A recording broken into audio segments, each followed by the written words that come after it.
Good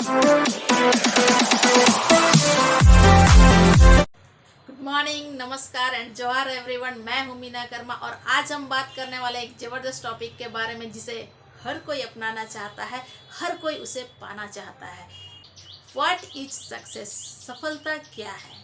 किसी भी व्यक्ति को कौन सी चीज़ें कामयाब बनाती हैं? हमें सफलता का एहसास कैसे होता है? सबके लिए सफलता का एहसास अलग अलग होता है। किसी के लिए दौलत, किसी के लिए शोहरत, किसी के लिए पारिवारिक खुशी, किसी के लिए आत्मसंतुष्टि, किसी के लिए मन की शांति। सफल लोग चाहे जिस दौर में पैदा हुए हों, चाहे जिस फील्ड में सक्रिय हो, लेकिन उनमें कुछ समानताएं होती हैं।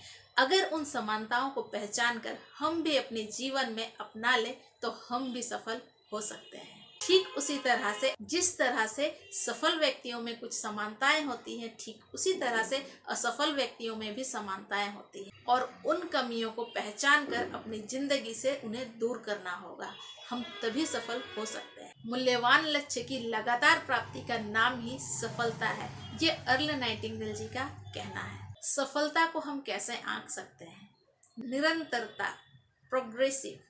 सफलता कोई लक्ष्य नहीं है, ये तो एक सफर है। एक ऐसा सफर जहां हम एक लक्ष्य तक पहुंचते हैं तो दूसरे लक्ष्य प्राप्ति के लिए सफर की शुरुआत कर देते हैं और ये सिलसिला जारी रहता है। अनुभूति, रियलाइजेशन। सफलता का एहसास हम बाहरी चीजों से नहीं कर सकते, ये एहसास अंदरूनी है। सफलता का एहसास अपने अस्तित्व को कायम रखना भर नहीं है, बल्कि उससे कहीं ज्यादा व्यापक है। सिर्फ जिंदगी गुजारो नहीं, जियो। सिर्फ छुओ नहीं, महसूस करो। सिर्फ सुनो नहीं, ध्यान से सुनो। सिर्फ पढ़ो नहीं, जिंदगी में उतारो। सिर्फ देखो नहीं, गौर करो। सिर्फ ध्यान से सुनो नहीं, समझो। इतिहास बताता है कि बड़े बड़े विजेताओं को भी सफलता मिलने से पहले हताश कर देने वाली बाधाओं का सामना करना पड़ा था, लेकिन उन्हें सफलता इसलिए मिली क्योंकि वे उन बाधाओं से हताश नहीं हुए, वे लगातार प्रयास करते रहे। तो हम और आप भी अगर सफल होना चाहते हैं तो हमें भी कुछ चीज़ें रोकती हैं, हमें भी उन बाधाओं का एहसास होता है। तो जानते हैं वो कौन कौन सी चीज़ें हैं? अहंकार, ईगो, आत्मसम्मान में कमी, असफलता का डर, दृढ़ता की कमी, कोई योजना ना होना, कोई निश्चित लक्ष्य ना होना, टाल मटोल की आदत, एकाग्रता में कमी, भ्रमित हो जाना, पैसों के लालच में आकर दूर तक की ना सोचना, क्षमता से अधिक उलझ जाना, जुड़ाव महसूस ना करना, ट्रेनिंग की कमी, प्राथमिकताओं को तय ना कर पाना। ये सारे वो गुण हैं जो अगर हम में हो तो हम सफल नहीं हो सकते। तो इसे तुरंत दूर करने का अभ्यास करें।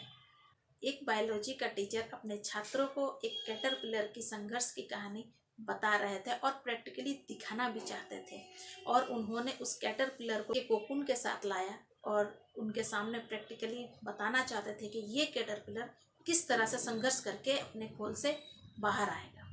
देखना ये कैसे कोशिश करके मजबूती से बाहर आता है, और सख्त हिदायत दी कि कोई भी छात्र इसकी मदद ना करे, और वो क्लासरूम से बाहर चले गए और कैटरपिलर बाहर आने के लिए खूब संघर्ष करने लगा। ऐसे में एक छात्र को उस पर दया आ गई और उसने कैटरपिलर को बाहर निकलने में मदद कर दिया।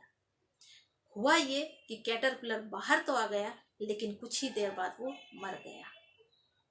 टीचर जब बाहर से अंदर आए तो उन्हें ये माजरा समझने में देर नहीं लगी और उन्होंने समझाया कि जब कैटरपिलर अपने कोकून से बाहर निकलने के लिए संघर्ष कर रहा था तो वो खुद को मजबूत कर रहा था कि जब मैं बाहर आऊं तो इस वातावरण को कैसे फेस करूंगा। अपने पंख मजबूत कर रहा था, लेकिन उसका संघर्ष पूरा ही नहीं हुआ और तुम लोगों ने इसे बाहर निकाल दिया, जिस वजह से ये कमजोर रह गया और मर गया। जिंदगी में कोई भी कीमती चीज बिना संघर्ष के नहीं मिलती। माँ बाप भी अपने बच्चों को हासिल करने के लिए संघर्ष करने का मौका नहीं देते। इस तरह से वे जिन्हें सबसे अधिक चाहते हैं, जाने अनजाने में उन्हें ही नुकसान पहुंचा बैठते हैं। और इन्हीं शब्दों के साथ मैं आज आप सबसे विदा लेना चाहूँगी। अगर आपको मेरा ये वीडियो पसंद आया है तो लाइक, कमेंट, शेयर करें। सब्सक्राइब करने के बाद बेल आइकन दबाना ना भूलें, और मिलते हैं मेरी इसी तरह की अगली वीडियो में। तब तक के लिए जय हिंद, जय भारत।